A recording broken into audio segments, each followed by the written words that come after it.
ભક્તજનો, આજે આ કથા દરેક વ્યક્તિ સાંભળી શકતી નથી. આ કથાને માત્ર એ જ ભક્ત પૂરી સાંભળી શકે છે જેના મનમાં ભગવાન શિવ પ્રત્યે સાચો પ્રેમ, સાચો વિશ્વાસ અને સાચી ભક્તિ હોય છે. કારણ કે ભક્તો આ પવિત્ર કથાને માત્ર સાંભળવા માત્રથી જ ભગવાન શિવની એવી વિશેષ કૃપા પ્રાપ્ત થઈ છે જે દરેકના ભાગ્યમાં લખેલી નથી હોતી. એવું કહેવાય છે કે જે પણ ભક્ત આ કથાને શ્રદ્ધાપૂર્વક સાંભળી લે છે તેના સંતાનની ગરીબી દૂર થઈ જાય છે. તેના બાળકો પર મંડરાતા કષ્ટો, બાધાઓ અને સંકટો બધું જ રાખ થઈ જાય છે. સંતાનનું લાંબુ આયુષ્ય, ઘર પરિવારની સમૃદ્ધિ અને જીવનમાં શાંતિ તથા સહજતા, આ બધું જ મહાદેવ પોતે પ્રદાન કરે છે.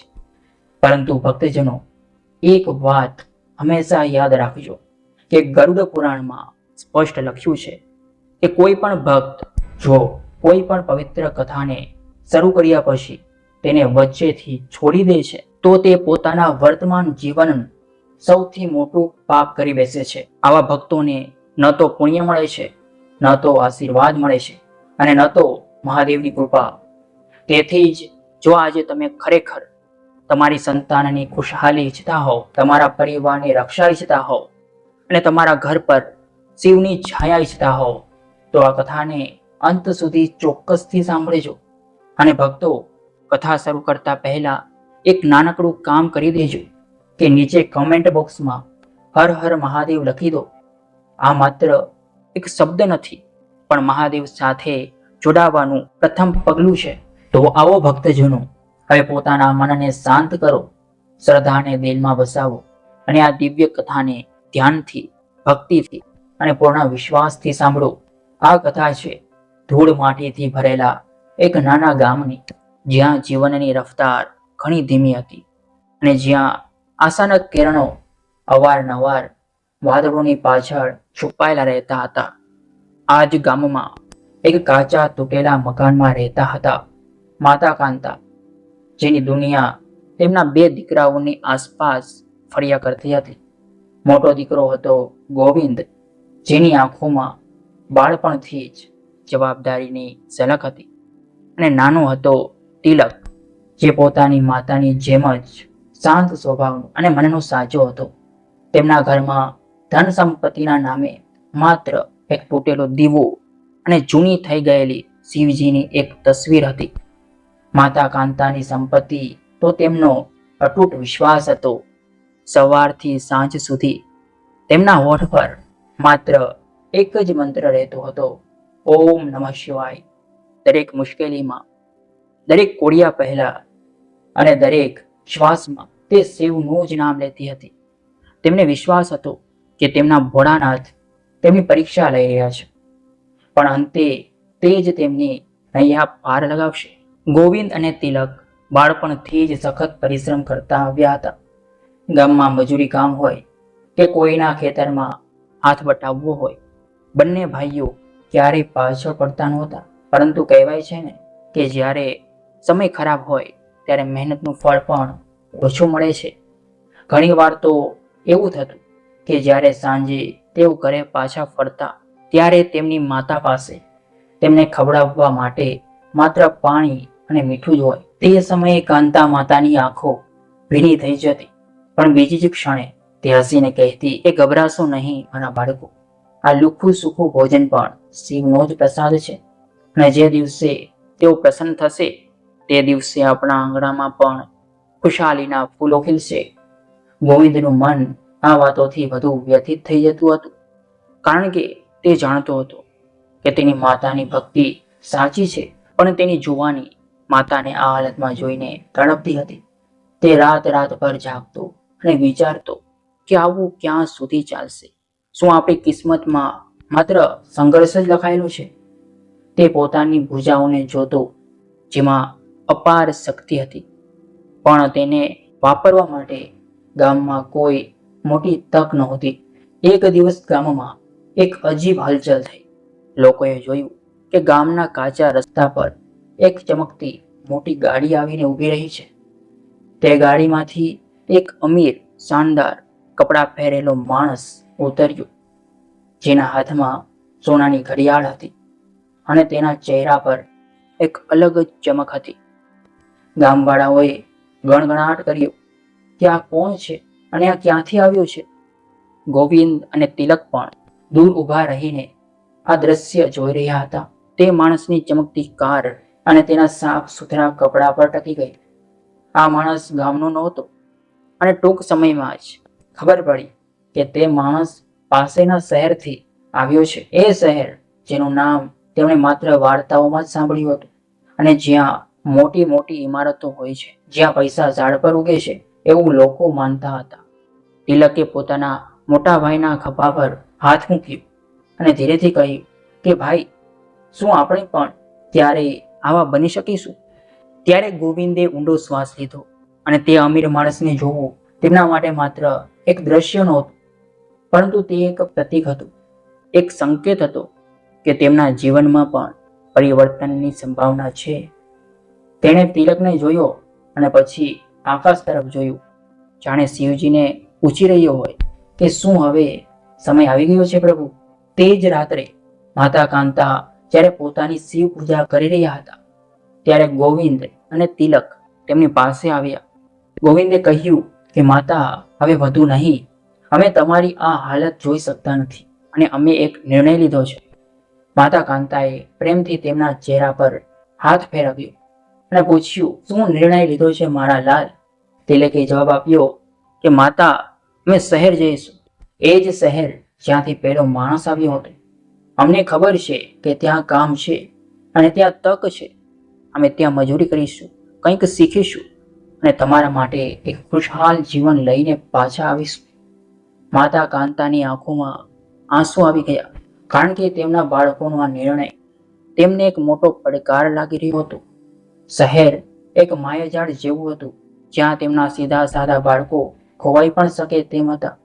પણ તેમના વિશ્વાસે તેમને હિંમત આપી.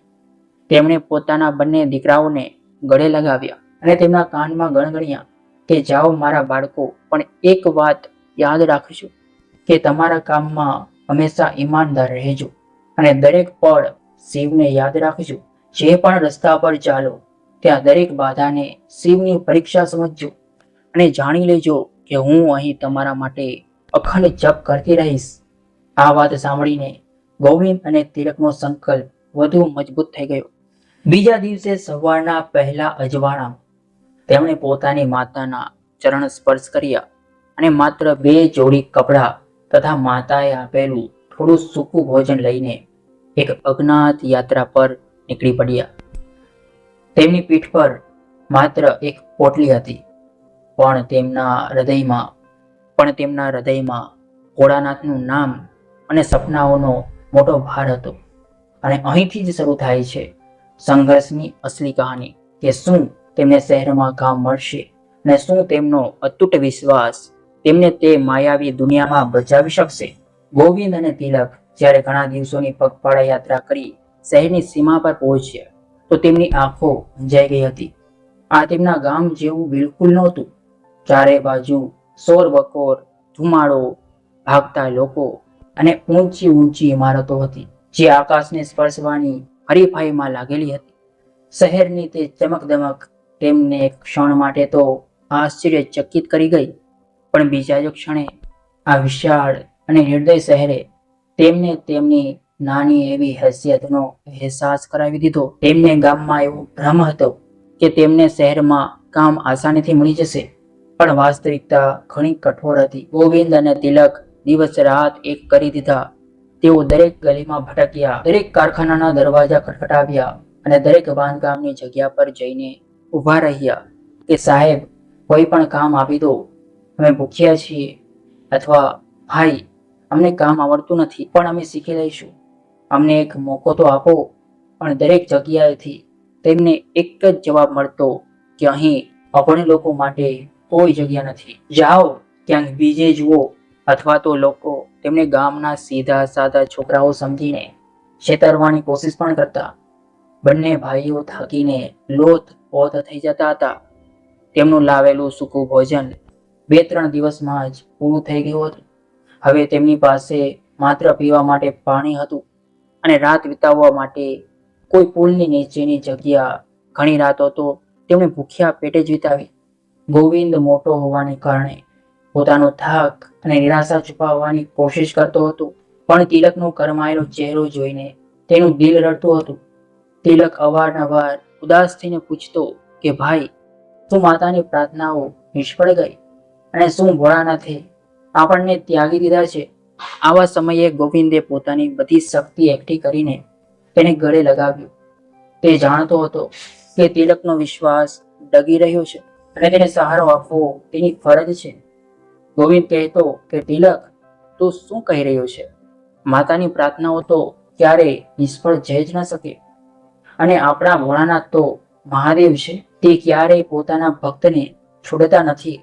આ આપણી કઠિન પરીક્ષા ચાલી રહી છે. યાદ છે માતાએ શું કહ્યું હતું? દરેક બાધાને શિવની પરીક્ષા સમજ. જ્યારે તેમનું મન બિલકુલ તૂટી જતું, ત્યારે તેઓ બંને કોઈ શાંત ખૂણામાં બેસીને આંખો બંધ કરી લેતા અને પોતાની માતાની જેમ મનમાં અને મનમાં ઓમ નમઃ શિવાયનો જાપ કરતા. આ જાપથી તેમને એક અજીબ શાંતિ અને અદૃશ્ય ઉર્જા મળતી હતી. તેમને લાગતું હતું કે જાણે તેમની માતાનો અવાજ તેમની પાસે જ ક્યાંક ગુંજી રહ્યો હોય. આ દરમિયાન ગામમાં માતા કાંતાની હાલત પણ કંઈ ખાસ સારી નહોતી. દીકરાઓ શહેર ચાલ્યા ગયા હતા અને તેમની ચિંતા તેમને અંદર ને અંદર કોરી ખાતી હતી. તેમને ખબર હતી કે તેમના બાળકો કેટલા સીધા અને ભોળા છે અને શહેર કેટલું નિર્દય હોઈ શકે છે. કાંતા માતાએ પોતાની દરેક પળ શિવની ભક્તિમાં લગાવી દીધી હતી. તેમનું ઘર હવે એક નાનું મંદિર બની ચૂક્યું હતું. તેઓ અખંડ દીવો પ્રગટાવીને રાખતા અને દિવસમાં ઘણી વાર રુદ્રાક્ષની માળા લઈને બેસી જતા કે હે મારા ભોળાનાથ, મારા બાળકોને સહારો આપજો, તેમને ભટકવા ન દેતા અને તેમના માર્ગની દરેક બાધાને તમે પોતે જ પાર કરાવજો. તે ધ્રુસકે રડતી હતી, પણ બીજી જ ક્ષણે શિવનું ધ્યાન કરીને પોતાના મનને શાંત કરી લેતી હતી. તેમને પોતાના બાળકો કરતાં પણ વધુ શિવની શક્તિ પર વિશ્વાસ હતો. તે જાણતી હતી કે શહેરની મુશ્કેલીઓ તેમના બાળકોનું કાચું મન તોડી શકે છે, પણ તેમને એ પણ વિશ્વાસ હતો કે ભક્તિની શક્તિ તેમને તૂટવા પણ નહીં દે. માતાની આ અતૂટ પ્રાર્થના એક અદૃશ્ય કવચ બનીને દૂર શહેરમાં ભટકતા રહેલા ગોવિંદ અને તિલકને દરેક ખતરાથી બચાવી રહી હતી. એક સાંજે સતત કામની શોધમાં અસફળ રહ્યા પછી બંને ભાઈઓ એક ખાલી પડી રહેલી ઇમારતના ખૂણામાં બેઠા હતા. તેમની આંખોમાં નિરાશાની ઊંડી છાપ હતી. તેમના ગજવા ખાલી થઈ ચૂક્યા હતા અને પેટ ભૂખથી બળી રહ્યું હતું. ગોવિંદે પોતાની નિરાશામાં એક પથ્થર ઉઠાવ્યો અને તેને જમીન પર પછાડવા જતો તેને તેની માતાનો ચહેરો યાદ આવી ગયો, જે શાંત, ભક્તિમય અને વિશ્વાસથી ભરેલો હતો. તેણે પથ્થર ફેંકી દીધો અને પોતાની આંખો બંધ કરીને ફરીથી ઓમ નમઃ શિવાયનો જાપ શરૂ કર્યો. તિલક પણ તેની સાથે જોડાઈ ગયો. અચાનક તેમને લાગ્યું જાણે તેમના કાનમાં કોઈનો અવાજ આવ્યો હોય કે હિંમત ન હારશો. જેવી જ તેમણે આંખો ખોલી તો જોયું કે તે એક અંધારી ઇમારતની પાસે એક નાનો ચા વાળો પોતાની દુકાન બંધ કરી રહ્યો હતો. તે માણસ તેમની પાસે આવ્યો અને તેનો થાક અને માયુસી પારખી ગયો. તેણે પૂછ્યું કે અરે ભાઈ, તમે બંને અહીં આવી રીતે કેમ બેઠા છો અને ઘણા પરેશાન લાગી રહ્યો છો? ગોવિંદે પોતાની આખી કહાની તૂટેલા શબ્દોમાં તેને સંભળાવી. ચા વાળાનું નામ હતું શંકર, એટલે કે એક બીજો સંકેત. શંકરે તેમને જોયા અને હસીને કહ્યું, ગભરાશો નહીં, શહેર મોટું છે પણ અહીં સારા લોકો પણ રહે છે. તમે મારી સાથે ચાલો. તે શંકર નામના વ્યક્તિએ તેમને ન માત્ર પેટ ભરીને ખાવાનું ખવડાવ્યું, પણ તેમને એક ઘણો મોટો સહારો પણ આપ્યો. તેણે તેમને જણાવ્યું કે શહેરની બહાર એક મોટું કારખાનું છે જ્યાં નવા મજૂરોને કામ પર રાખવામાં આવી રહ્યા છે અને તે તેમને ત્યાં સુધી પહોંચાડી દેશે. ગોવિંદ અને તિલકે તે અજાણ્યા શંકર સામે માથું નમાવ્યું. આ ઈશ્વરીય મદદ હતી તેવું તેમને સાફ સાફ અનુભવાઈ રહ્યું હતું. તેમની માતાની પ્રાર્થનાઓ કામ કરી રહી હતી. હવે તેમની પાસે એક દિશા હતી અને એક ઉમ્મીદનું કિરણ પણ હતું. બીજા દિવસે તે બંને ભાઈઓ તે શંકરની મદદથી શહેરથી થોડે દૂર આવેલી એક વિશાળ ફેક્ટરીના દરવાજા પર ઊભા હતા. તેમના શરીરમાં હજી પણ થાક હતો, પણ તેમના મનમાં એક નવો ઉત્સાહ હતો. ગોવિંદ અને તિલક તે વિશાળ કારખાનાના ગેટ સામે ઊભા હતા. ધુમાડા અને મશીનોના ગડગડાટથી તેમને થોડી ગભરામણ તો થઈ રહી હતી, પણ હવે પાછા હટવાનો કોઈ રસ્તો નહોતો. તેમણે ઊંડો શ્વાસ લીધો અને અંદરની તરફ કદમ વધાર્યું. આ કામ ખૂબ જ નીચલા સ્તરનું હતું કે મશીનોની પાસે ઊભા રહીને સામાન ઉચકવો, કચરો સાફ કરવો અને અન્ય મજૂરોના નાના મોટા કામ કરવા. પગાર ઘણો ઓછો હતો, રોજ કે બસ પેટ ભરીને ભોજન અને રાત્રે સોવાની જગ્યા મળી જાય. પણ આ તેમના માટે અમૃત સમાન હતું કે ઓછામાં ઓછું હવે તેમને ભૂખ્યા પેટે તો નહીં સૂવું પડે. તેમણે તે કામને શિવની ભક્તિ માનીને સ્વીકાર્યું. જ્યાં અન્ય મજૂરો કામચોરી કરતા કે ફરિયાદ કરતા, ત્યાં ગોવિંદ અને તિલક પૂરી ઈમાનદારી અને નિષ્ઠાથી કામ કરતા હતા. ગોવિંદ પોતાની શારીરિક શક્તિનો ઉપયોગ કરતો અને તિલક શાંત મગજનો હોવાને કારણે મશીનોના સંચાલનને ધ્યાનથી જોતો. તેમના મગજમાં હંમેશા પોતાના માતા કાંતાની વાતો ગુંજતી રહેતી હતી કે ઈમાનદારી અને નિષ્ઠા જ તમારી સૌથી મોટી સંપત્તિ છે. તે બંને ભાઈઓ ઘણું ઓછું સૂતા હતા. દિવસમાં કઠોર પરિશ્રમ કર્યા પછી રાત્રે જ્યારે બધા સૂઈ જતા, ત્યારે તેઓ ચૂપચાપ ઉઠીને કારખાનાના જૂના ફેંકી દીધેલા ભાગોને ભેગા કરતા. ગોવિંદે જોયું કે કારખાનામાં લોઢા અને કલપુર્જાઓનું કામ થાય છે. જોકે તેમને મશીનો વિશે કોઈ ખાસ જાણકારી નહોતી, પણ તિલકનું મગજ ઘણું તેજ હતું. તિલક, જે હંમેશા શાંત રહેતો હતો, હવે મશીનોની ભાષા સમજવા લાગ્યો હતો. તે જોતો હતો કે કયો પુર્જો કેવી રીતે કામ કરે છે અને કયો પુર્જો કયા કારણે ખરાબ થાય છે. તે નાના મોટા નકામા પડેલા કલપુર્જાઓને સાફ કરતો અને તેમને પાછા જોડવાની કોશિશ કરતો. આ તેમની છુપાયેલી શાળા હતી. ગોવિંદ તે નાના ભાઈની લગન જોઈને પ્રસન્ન થતો અને તેને દરેક સંભવ મદદ કરતો. ક્યારેક કોઈ અનુભવી કારીગર પાસેથી કોઈ વાત સાંભળી લેતો તો તે આવીને તિલકને જણાવતો. કારખાનાનો એક વરિષ્ઠ કારીગર હતો જે પોતાની કારીગરી માટે ઘણો જ મશહૂર હતો, જેનું નામ હતું દામોદર બાબુ. તેઓ સ્વાભાવિક થોડા કડક હતા, કોઈને આસાનીથી શીખવતા નહોતા. એક દિવસ દામોદર બાબુનું એક મહત્વનું મશીન ખરાબ થઈ ગયું હતું.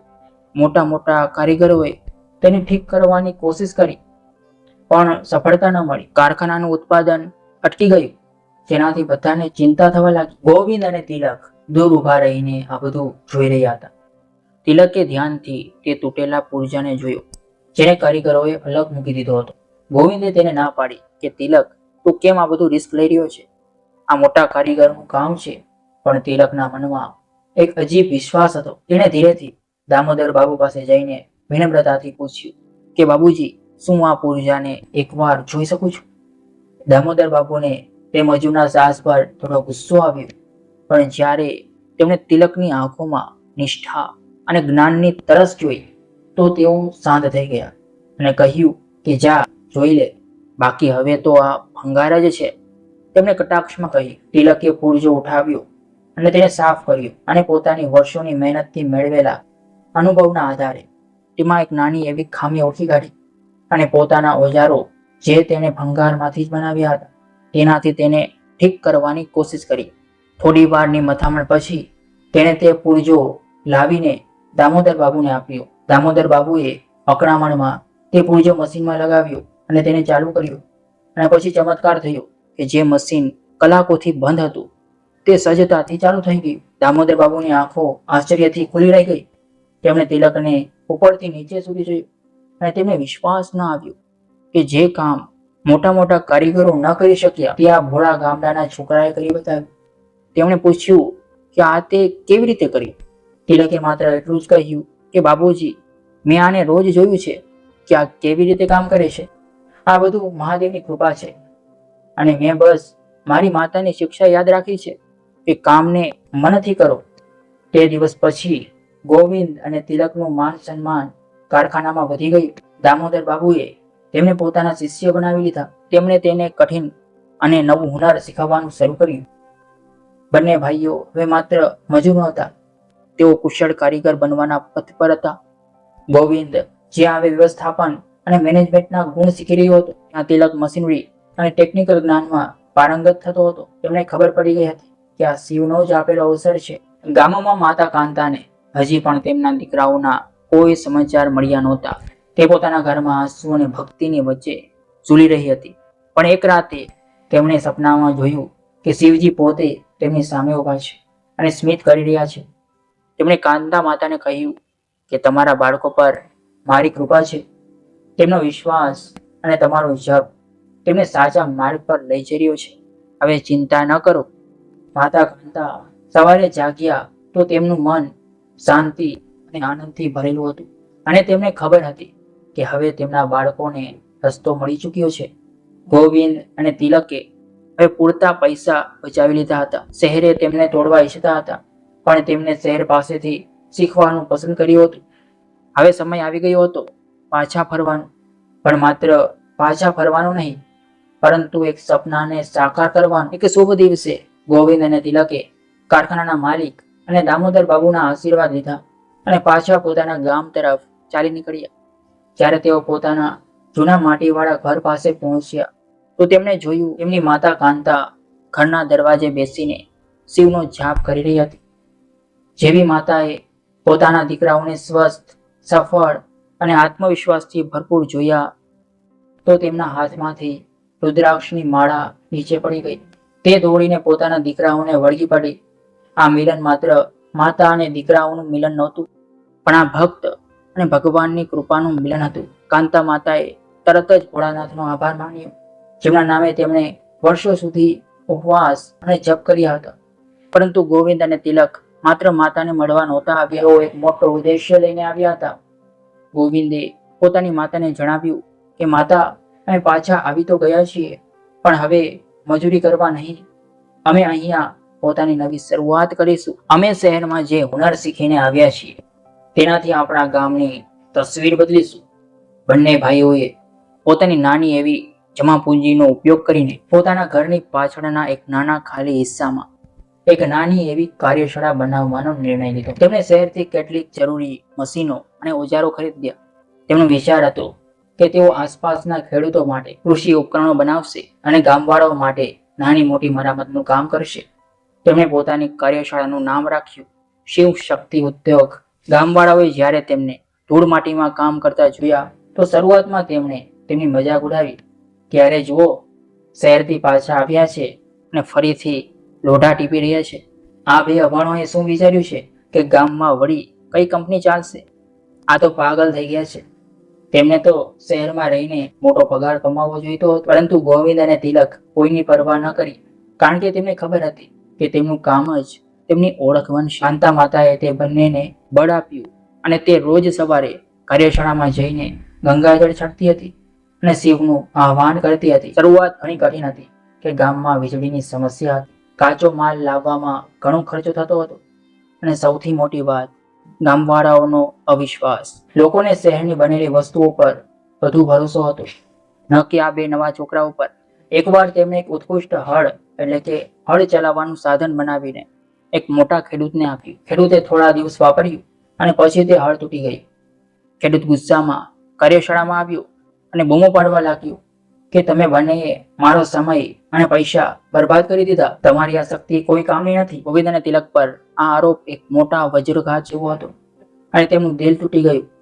રાત્રે બંને ભાઈઓ કાર્યશાળામાં બેસીને વિચારતા રહ્યા અને તિલકે ઉદાસ થઈને કહ્યું કે ભાઈ, કદાચ ગામમાં કામ શરૂ કરવાનો આપણો નિર્ણય ખોટો હતો. ગોવિંદે ઊંડો શ્વાસ લીધો અને તે જાણતો હતો કે હવે વિશ્વાસ બતાવવાનો સમય છે. બીજા દિવસે ગોવિંદ તે ખેડૂત પાસે ગયો અને તેણે વિનમ્રતાથી પૂછ્યું કે હળ ક્યાંથી તૂટ્યું છે. તેણે જોયું કે હળ તેમની કારીગરીને કારણે નહીં, પણ ખેડૂત દ્વારા ખોટી રીતે ઉપયોગ કરવાને કારણે તૂટ્યું હતું. તેમ છતાં ગોવિંદે ખેડૂત સાથે કોઈ દલીલ ના કરી અને કહ્યું કે બાબુજી, હું માનું છું કે અમારી ચીજમાં ખામી રહી હશે. અમે આ હળ અમને પાછું આપી દો. હું તેને કોઈ પણ પૈસા લીધા વિના તમારા માટે નવું બનાવી આપીશ અને આ વખતે તે પહેલા કરતાં પણ વધુ મજબૂત હશે. આ વાત સાંભળીને ખેડૂત હેરાન થઈ ગયો. તેણે પહેલીવાર કોઈ કારીગરમાં આવી ઈમાનદારી જોઈ હતી. ગોવિંદ અને તિલકે રાતોરાત મહેનત કરીને બહેતર ધાતુનો ઉપયોગ કરીને એક નવું અને મજબૂત હળ બનાવ્યું. તેમણે ખેડૂતને તે હળ આપ્યું અને તેને વિનંતી કરી કે તે તેને યોગ્ય રીતે ઉપયોગ કરે. આ ઈમાનદારી અને સમર્પણે ગામવાળાઓના દિલ જીતી લીધા અને આ ઘટના આખા ગામમાં ફેલાઈ ગઈ.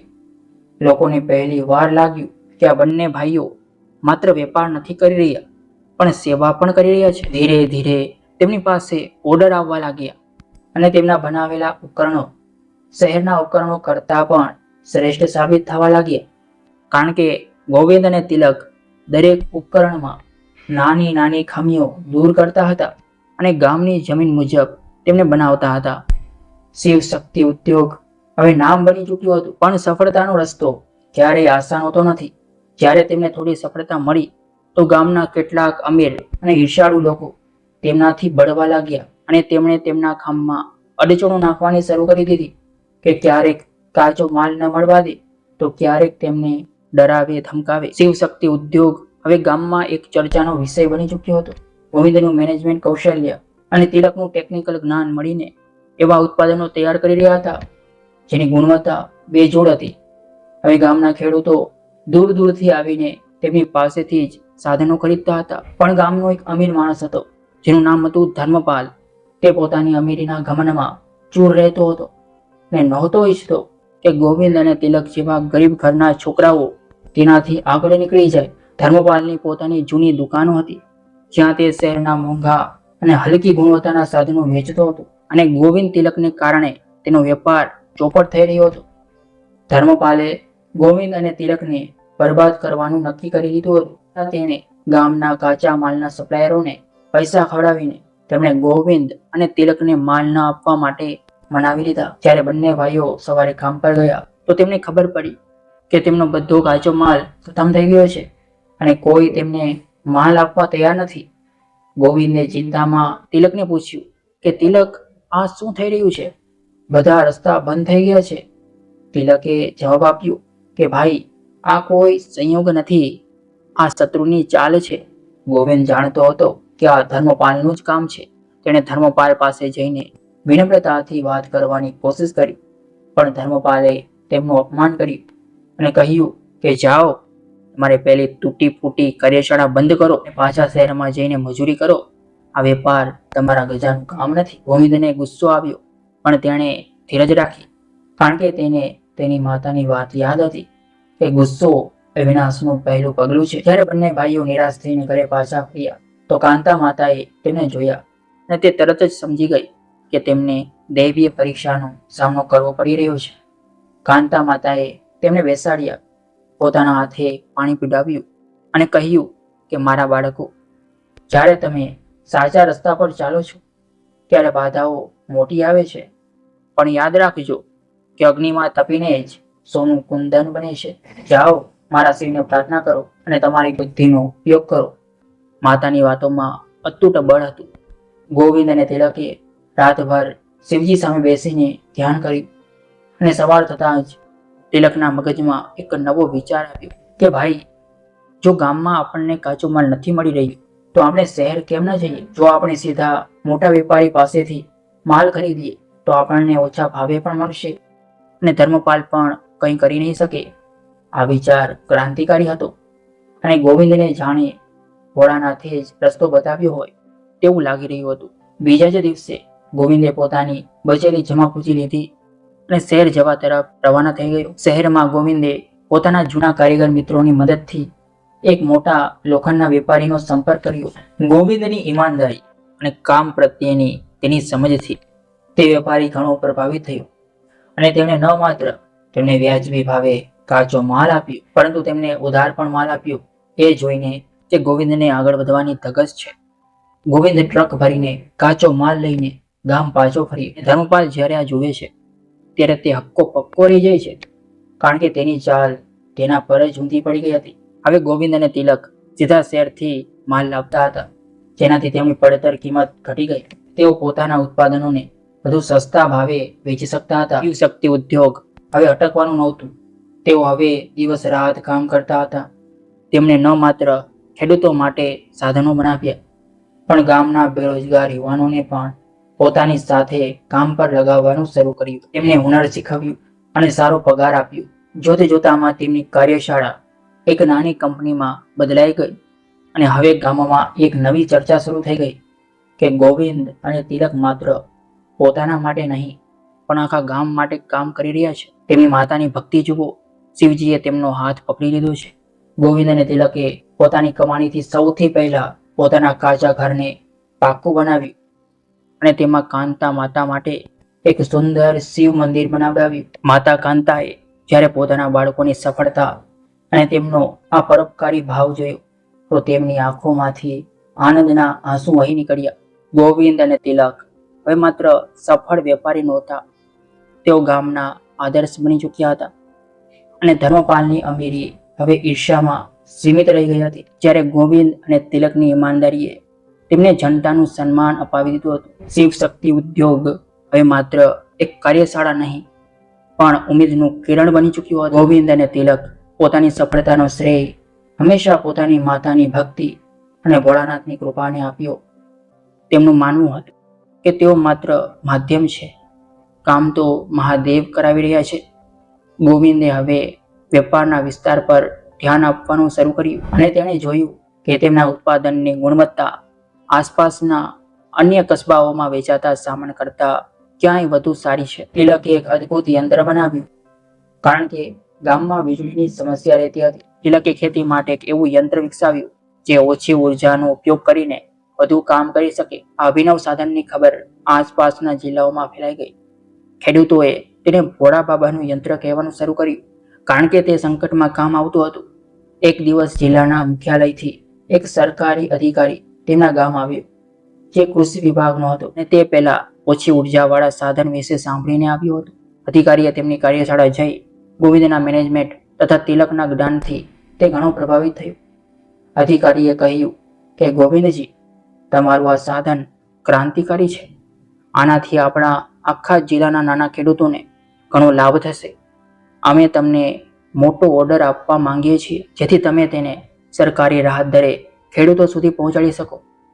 આ ગોવિંદ અને તિલક માટે ઘણો મોટો અવસર હતો અને આ માત્ર મોટો વેપાર નહોતો પણ આ આખા વિસ્તારની સેવા કરવાની એક મોટી તક હતી. પણ શરત એ હતી કે તેમણે ઘણી મોટી માત્રામાં માલનું ઉત્પાદન કરવાનું હતું, જેના માટે તેમણે મશીનો લગાવવી પડે તેમ હતી અને વધુ મજૂરો રાખવા પડે તેમ હતા. આ સૌથી મોટો પડકાર હતો કારણ કે તેમની પાસે એટલા પૈસા નહોતા કે તેઓ આટલી મોટી મશીનો ખરીદી શકે. જ્યારે આ વાત ગામમાં ફેલાઈ તો પેલો ધર્મપાલ ફરી સક્રિય થઈ ગયો અને તેણે ગામમાં અફવા ફેલાવી દીધી કે ગોવિંદ અને તિલક આ મોટું સરકારી કામ નહીં કરી શકે અને સરકારી પૈસા લઈને ભાગી જશે. આ ગરીબોને આટલી મોટી જવાબદારી ન આપવી જોઈએ તેવું કહી તે ગામવાળાઓને ભડકાવતો. પણ હવે ગામના લોકો ગોવિંદ અને તિલકને સારી રીતે જાણી ચૂક્યા હતા અને હવે તેઓ ધર્મપાલની આ ખોટી વાતો પર વિશ્વાસ નહોતા કરતા. ગોવિંદ અને તિલકે પોતાની માતાને બધી વાત જણાવી અને કાંતા માતા ફરી હસીને બોલી કે જ્યારે શિવજીએ મોટું કામ આપ્યું છે તો રસ્તો પણ તે જ બતાવશે. તમે જાઓ અને જિલ્લાની સૌથી મોટી બેંકમાં જાઓ અને ત્યાં જઈને તમારી ઈમાનદારી બતાવો અને મહાદેવનું નામ લઈને લોન માંગો. ગોવિંદ અને તિલકે માતાના કહ્યા મુજબ જ કર્યું.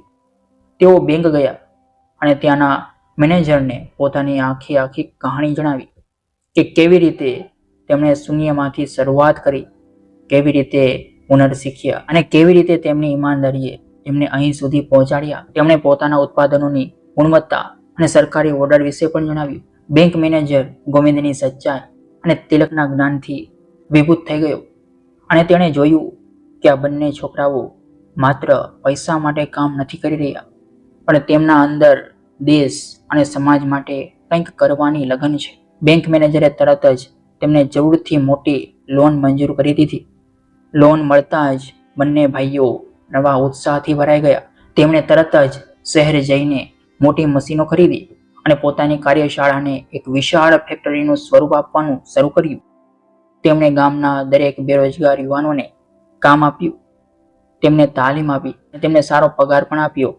જોત જોતામાં શિવ શક્તિ ઉદ્યોગ એક નાની કંપનીમાંથી બદલાઈને સૌથી મોટી અને ઝડપથી ઉભરતી કંપની બની ગઈ અને તેમનું નામ ઈમાનદારી, ગુણવત્તા અને સમર્પણનો પર્યાય બની ગયું. ગોવિંદ અને તિલક હવે ગામના માત્ર સફળ લોકો ન હતા તેઓ ઉદાહરણ હતા. લોકો પોતાના બાળકોને તેમની કહાની સંભળાવતા હતા કે જુઓ, ગોવિંદ અને તિલકને જુઓ, તેમની પાસે કંઈ પણ નહોતું, પણ તેમણે ભોળાનાથ પર ભરોસો રાખ્યો અને આજે તેઓ ક્યાં છે? માતા કાંતાનું સન્માન ગામમાં સૌથી ઊંચું થઈ ગયું અને લોકો દૂર દૂરથી આવીને તેમના આશીર્વાદ લેતા હતા. લોકો કહેતા હતા, માતાની ભક્તિમાં એટલી શક્તિ હતી કે તેમણે પોતાના દીકરાઓ માટે સ્વર્ગમાંથી ધન ખેંચી લીધું. પણ માતા બસ હસતી અને કહેતી, આ બધું મારા ભોળાનાથની લીલા છે. પરંતુ આ બંને ભાઈઓ સફળતાની ઊંચાઈ પર પહોંચી ચૂક્યા હતા. એ સમય હતો જીવનના આગામી પડાવનો, જેના વિશે કાંતા માતા અવારનવાર વિચારતી હતી. ગોવિંદ અને તિલકે પોતાની સફળતાનો ઉપયોગ સૌથી પહેલા ગામની ભલાઈ માટે કર્યો. તેણે ગામના કાચા રસ્તાઓને પોતાની પડતર કિંમતે પાકા કરાવ્યા અને તેમણે એક નાનું હોસ્પિટલ તથા એક સ્કૂલ બનાવડાવ્યું, જેથી ગામના બાળકો સારું શિક્ષણ મેળવી શકે.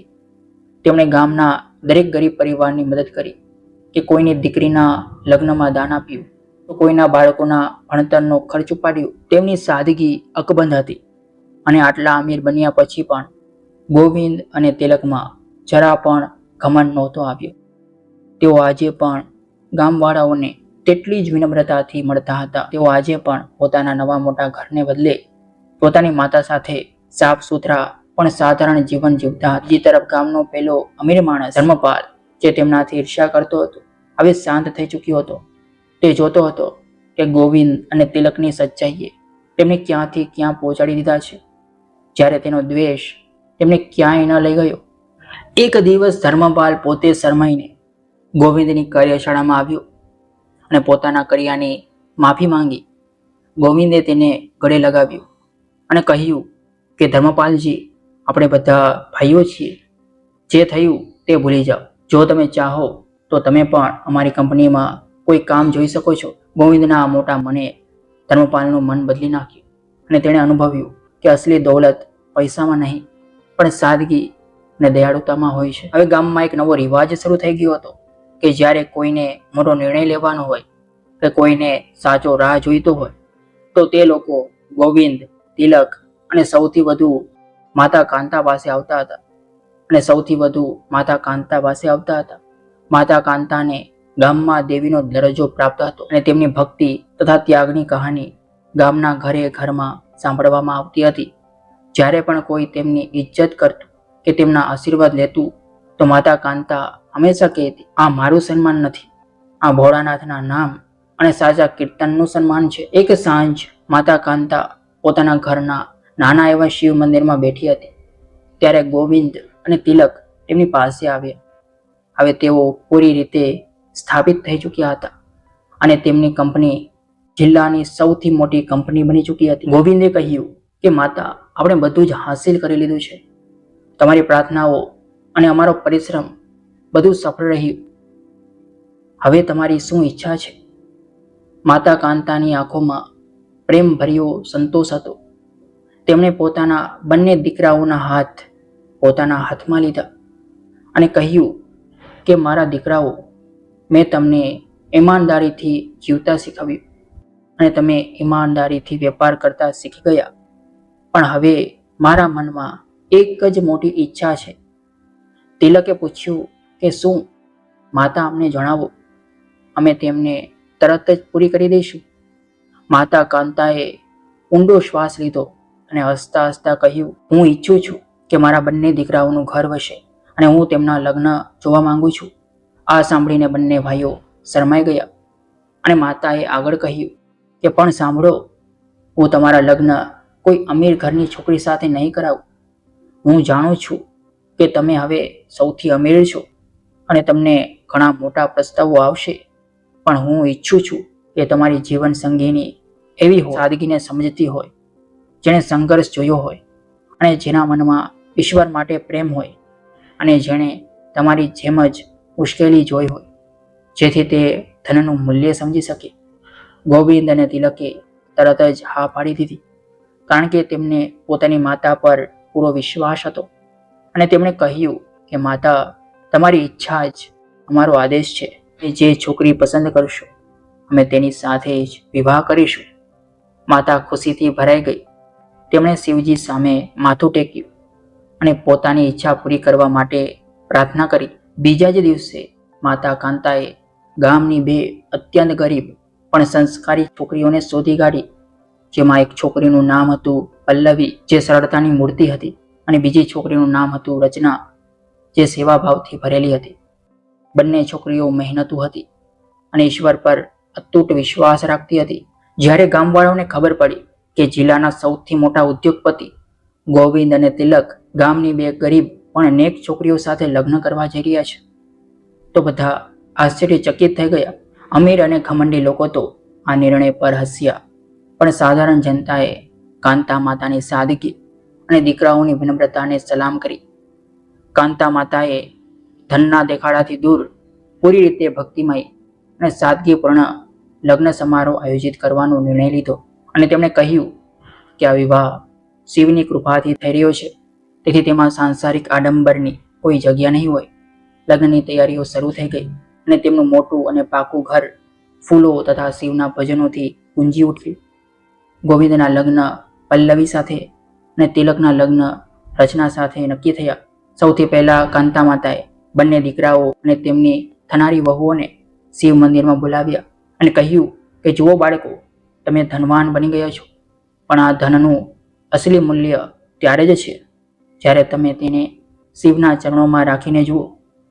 તમે બધા વાયદો કરો કે ભલે ગમે તેટલી સંપત્તિ આવી જાય, તમે ક્યારેય સાદગી અને સેવાના ભાવને નહીં છોડો. અને ચારેય જણે એકી સાથે શિવલિંગનો સ્પર્શ કરીને આ અતૂટ વાયદો કર્યો. લગ્નનો દિવસ આવ્યો અને ગામના નાના મોટા અમીર ગરીબ બધા જ લોકો આ અનોખા લગ્નમાં સામેલ થયા. ગોવિંદ અને તિલક, જે હવે મોટા સૂટ પહેરી શકતા હતા, તેમણે સાધારણ પણ સુંદર પરંપરાગત પોશાકો પહેર્યા હતા. દુલ્હનો પલ્લવી અને રચના પણ ભારે દાગીનાને બદલે પોતાની સરળતા અને સુંદરતામાં દૈવીય લાગતી હતી. લગ્નનો સૌથી ખાસ હિસ્સો હતો કાંતા માતાએ કરાવેલો હવન, જેમાં શિવ પાર્વતીની સ્તુતિ કરવામાં આવી હતી. લગ્નની દરેક વિધિ ભક્તિ અને પ્રેમથી ભરેલી હતી, અને તેમણે દહેજના રૂપમાં બંને વહુઓને સોના ચાંદીને બદલે રુદ્રાક્ષની માળા અને શિવ ચાલીસાના પુસ્તકો આપ્યા હતા. આ જોઈને બધા જ ગામવાળાઓની આંખો ભરાઈ આવી, અને ગામનો પેલો ધર્મપાલ પણ પોતાની પત્ની સાથે ત્યાં આવ્યો હતો. જ્યારે તેણે જોયું કે ગોવિંદ અને તિલક આટલા ધનવાન હોવા છતાં એટલા વિનમ્ર અને સાદગીપૂર્ણ રીતે લગ્ન કરી રહ્યા છે, ત્યારે તેના મનનો મેલ પૂરી રીતે ધોવાઈ ગયો. અને ત્યારે તેણે બધાની સામે ગોવિંદ અને તિલકના ચરિત્રના વખાણ કર્યા તથા કાંતા માતાની માફી પણ માંગી. ગોવિંદ અને તિલકના લગ્ન પછી તેમના ઘરમાં 4 ચાંદ લાગી ગયા. પલ્લવી અને રચના બંને સંસ્કારી વહુઓ હતી, અને તેઓ તરત જ કાંતા માતાની સેવામાં લાગી ગઈ. પલ્લવી પોતાની શાંત પ્રકૃતિથી ઘર અને કંપનીના ઓફિસ કામકાજમાં ગોવિંદની મદદ કરવા લાગી. તે હિસાબ કિતાબમાં પણ ઘણી ઈમાનદાર હતી, જેનાથી ગોવિંદનો કાર્યભાર ઓછો થઈ ગયો. રચના, જે સેવાભાવથી ભરેલી હતી, તેણે કાંતા માતાની ભક્તિ અને ગામની સામાજિક સેવાના કામને સંભાળી લીધું. તે હવે રોજ સવારે શિવ મંદિર સાફ કરતી અને ગામના ગરીબ તથા જરૂરિયાતમંદ મહિલાઓ માટે કામ કરતી. કાંતા માતાએ જ્યારે પોતાના ઘરને ખુશીઓ અને ભક્તિથી ભરેલું જોયું, તો તેમને લાગ્યું કે તેમનું જીવન સફળ થઈ ગયું છે. તેમના દીકરાઓ, જે ક્યારેક ભૂખ્યા સૂતા હતા, આજે ન માત્ર સંપન્ન છે, પરંતુ સંસ્કારી અને સેવાભાવી પણ છે. તેમની વહુઓ પણ તેમને પોતાની દીકરીઓ જેવી જ પ્રિય હતી. એક રાત્રે કાંતા માતાએ શિવજી સામે દીવો પ્રગટાવ્યો, અને તેમના આંસુ રોકાતા નહોતા. પરંતુ આ દુઃખના આંસુ નહીં, આનંદના આંસુ હતા. તેમણે હાથ જોડીને કહ્યું કે હે મારા ભોળાનાથ, તમે મારી દરેક પરીક્ષા લીધી, પણ અંતમાં તમે મને મારી કલ્પના કરતાં પણ વધુ આપ્યું. મારા બાળકોને ઈમાનદારી, સુખ અને સન્માન આપ્યું. હું તમારી અસીમ કૃપા માટે તમારો આભાર માનું છું. આ આભાર માત્ર માતાનો નહોતો, આ એક દરેક ભક્તનો આભાર હતો, જે કઠિન સમયમાં પણ પોતાના ઈશ્વર પર વિશ્વાસ રાખે છે. હવે ગોવિંદ અને તિલકનું ઘર ખુશહાલી અને પ્રેમનું પ્રતીક બની ગયું હતું. તેમની કંપની દેશભરમાં ફેલાવાની હતી, અને તે પહેલા તેમણે પોતાના જીવનનું સૌથી મોટું લક્ષ્ય પૂરું કરવાનું હતું. લગ્ન પછી ગોવિંદ અને તિલકનો સંકલ્પ વધુ મજબૂત થઈ ગયો. તેમને હવે માત્ર તેમની માતા અને પત્નીઓનો જ નહીં પણ આખા ગામનો ટેકો પ્રાપ્ત થતો હતો. ગોવિંદે પોતાની કંપનીનું નામ બદલીને પોતાની માતા અને શિવની ભક્તિમાં સન્માનમાં ભવાની શંકર ઉદ્યોગ રાખ્યું. ગોવિંદ અને તિલકે હવે આખા દેશના બજાર પર ધ્યાન કેન્દ્રિત કર્યું. તિલકના અદ્વિતીય નવા વિચારો અને ગોવિંદના ઈમાનદાર મેનેજમેન્ટને કારણે તેમની કંપની ઝડપથી વિકસતી ગઈ. તેમની સૌથી મોટી તાકાત હતી ગુણવત્તા અને ઈમાનદારી. તેઓ ક્યારેય નફા માટે ગુણવત્તા સાથે સમજૂતી નહોતા કરતા અને પોતાના કર્મચારીઓ, જે મોટે ભાગે ગામના લોકો હતા, તેમને પરિવાર માનતા હતા. થોડા જ વર્ષોમાં ભવાની શંકર ઉદ્યોગ સમૂહની દેશના દરેક ખૂણે શાખાઓ ખુલી ગઈ. તેમણે ન માત્ર કૃષિ સાધનો બનાવ્યા પણ એવા ઘણા અન્ય ઉત્પાદનો પણ બનાવ્યા જે સામાન્ય માણસના જીવનને સરળ બનાવતા હતા. જે કંપની એક તૂટેલી કાર્યશાળાથી શરૂ થઈ હતી તે હવે દેશની સૌથી મોટી કંપની બની ચૂકી હતી, જેનું નામ ઈમાનદારી અને ભારતીય સંસ્કૃતિના પ્રતીક તરીકે લેવામાં આવતું હતું. આ સફળતા માત્ર વ્યાપારિક નહોતી પરંતુ નૈતિક પણ હતી. ગોવિંદ અને તિલકને દેશના સર્વોચ્ચ સન્માનોથી નવાજવામાં આવ્યા અને જ્યારે તેઓ મોટા મોટા સમારોહમાં જતા ત્યારે પોતાની સાધારણ વેશભૂષા અને વિનમ્રતાથી બધાના દિલ જીતી લેતા હતા. તેઓ પોતાની સફળતાનો દરેક શ્રેય પોતાની માતા કાંતા અને ભગવાન શિવને આપતા હતા. ભક્તો, આ કથા આપણને શીખવે છે કે સફળતા માત્ર પૈસાથી નથી માપવામાં આવતી પણ ચરિત્ર અને વિશ્વાસથી માપવામાં આવે છે. માતા કાંતાનું ચરિત્ર આપણે શીખવે છે કે અતૂટ વિશ્વાસ અને ભક્તિમાં કેટલી બધી શક્તિ હોય છે. જ્યારે બધા રસ્તાઓ બંધ થઈ જાય છે ત્યારે પણ ઈશ્વરનું નામ જ આપણને માર્ગ બતાવે છે. તેમની ભક્તિએ તેમના દીકરાઓ માટે એક અદ્રશ્ય કવચનું કામ કર્યું.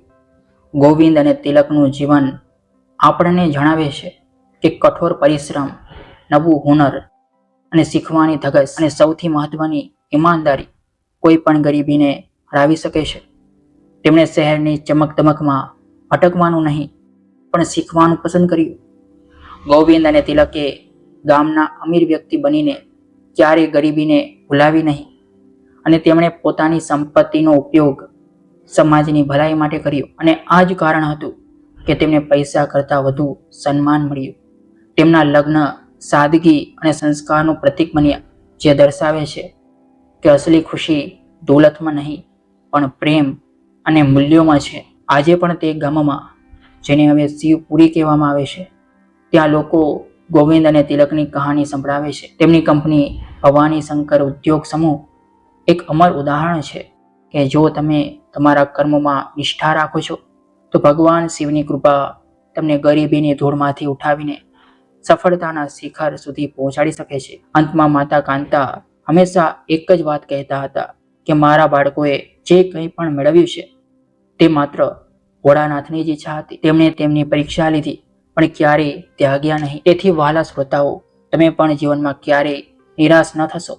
બસ તમારા કર્મો પર ધ્યાન આપો અને દરેક પળ ઓમ નમઃ શિવાય નો જાપ કરતા રહો, કારણ કે ઈમાનદારી અને ભક્તિ જ તમારા જીવનની સૌથી મોટી સંપત્તિ છે. ભક્તજનો, આવી ભક્તિથી ભરેલી કથાઓ રોજ સાંભળવી જોઈએ, કારણ કે કથા સાંભળવાથી માત્ર પુણ્ય નથી મળતું, કથા મનને શાંતિ આપે છે, જીવનને એક નવી શીખ આપે છે અને આપણા ભીતર ભક્તિનો એક મધુર પ્રકાશ જગાવી દે છે. કથા સાંભળનાર ક્યારેય એકલો નથી રહેતો, કારણ કે તેની સાથે મહાદેવની કૃપાની છાયા ચાલે છે.